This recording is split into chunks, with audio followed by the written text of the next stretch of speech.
अच्छा जी, चलो जी। बिस्मिल्लाहिर्रहमानिर्रहीम जी। आज हमारी दूसरी समाअत हुई है इलेक्शन कमीशन ऑफ पाकिस्तान के सामने।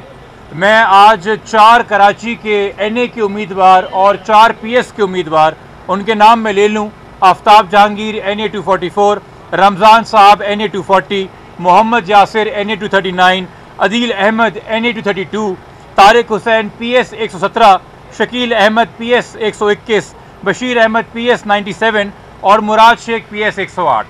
हमारी पिछली समाअत के बाद इलेक्शन कमीशन ने तमाम आरओज़ को कहा था कि अपनी एक कॉम्प्रिहेंसिव रिपोर्ट जमा करा दीजिए जो आपके हवाले से इल्ज़ामात लगे हैं। तो आज जब समाअत हुई, मैंने सबसे पहले दरख्वास्त की इलेक्शन कमीशन से कि हजूर हमें ज़रा वो रिपोर्ट तो दिखाइए जो आरओ ने भेजी है। तो एक के बाद एक हम जो 8 कैंडिडेट्स के लिए आए थे, हमने 8 रिपोर्टें देखी तो पता ये चला कि कराची के अंदर सिर्फ एक आरओ ने ही रिपोर्ट बनाई थी।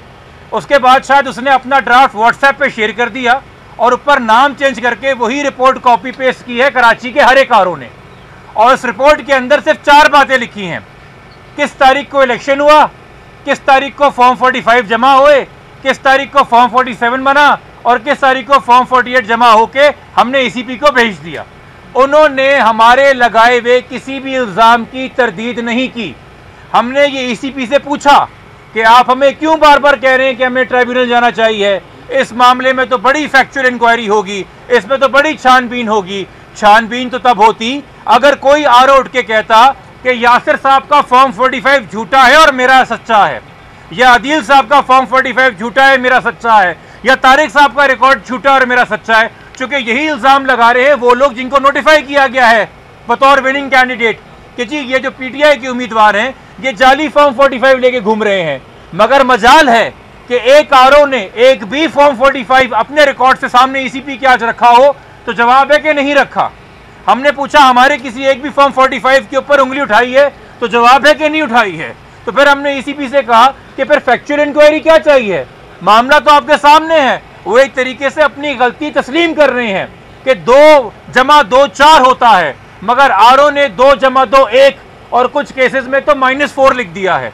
तो ये सिंपल टैबुलेशन तो on the record, on the face of the record है, इसके अंदर कोई ट्रायल की जरूरत नहीं है। और हमने दोबारा बताया ECP को कि खुदारा अपना ये बर्डन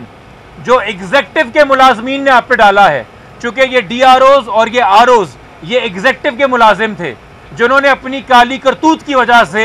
जो इल्ज़ाम लगा दिए, जो दाग लगा दिए, जो बदनुमा कर दिया दामन, दागदार कर दिया दामन, वो ECP का किया है। तो ECP दोबारा ये रिकॉर्ड सारा का सारा आरओ को भेजे और किसी एक तारीख में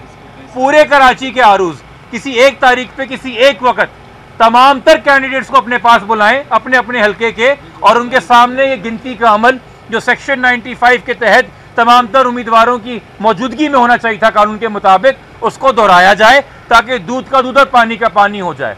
हमारी ECP से यही दरख्वास्त थी कि खुदारा के जो बोझ आप पे डाला गया है ये वापस आरओ को लौटाओ, और जब कोई आरओ इस पोजीशन में नहीं है कि हमारे किसी लगाए हुए इल्ज़ाम की तरदीद कर दे, तो आपको भी इस आरओ को डिफेंड करके अपने आप को मजीद मुतनाज़ा करने की ज़रूरत नहीं है। इस हवाले से हमने उनको सुप्रीम कोर्ट की नज़ीरें भी दी, हाई कोर्ट की नज़ीरें भी दी और उनका अपना रिकॉर्ड उनके सामने रखा। हम उम्मीद यही कर सकते हैं कि अगर आइन के तहत मामला तय होंगे, कानून के तहत मामला तय होंगे और अदालतों के तहत मामला तय होंगे, तो फैसले की तवक्को हमें यह है कि कराची के वो तमाम तर उम्मीदवार, चाहे उनकी मैं नुमाइंदगी कर रहा था या कोई और किसी की नुमाइंदगी कर रहा था, चूँकि मसला सबका एक है, उन तमाम आरओज़ को यही हिदायत दी जाएंगी कि अपने अपने कैंडिडेट्स को बुलाइए और ये कंसोलिडेशन का अमल पूरा कीजिए, और तब तक जितने लोगों को नोटिफाई किया गया है एज विनिंग कैंडिडेट उनका नोटिफिकेशन मुअत्तल किया जाए। हम इस उम्मीद के साथ ही ECP से जा रहे हैं कि हमें जब खबर यहाँ से आएगी तो खैर की खबर आएगी, वरना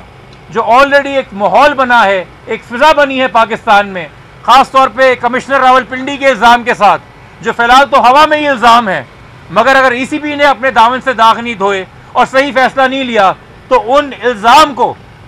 फौकियत ये दे रहे होंगे, उस इल्ज़ाम को खड़े रहने के लिए पैर ये फराहम कर रहे होंगे। हमें उम्मीद है ECP